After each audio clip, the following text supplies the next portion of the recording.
How to use Google Authenticator for Facebook. To use Google Authenticator for Facebook, you have to set up within Facebook. Open Facebook and go to your profile page.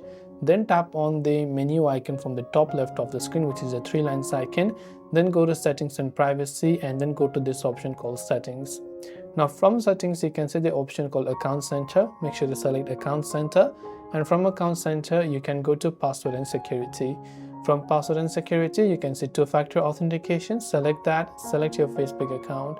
Now for verification, you can enter your password, and on the next page when you're asked which authentication you want to use, you can select Authenticator app as an authentication.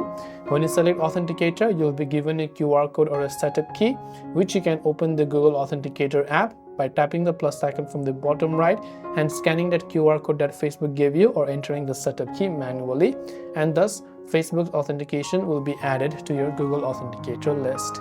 So this way you can use Google Authenticator for Facebook. I hope this video helped you out, and if you have any questions, feel free to leave them down below. Thank you for watching and see you soon in the next video.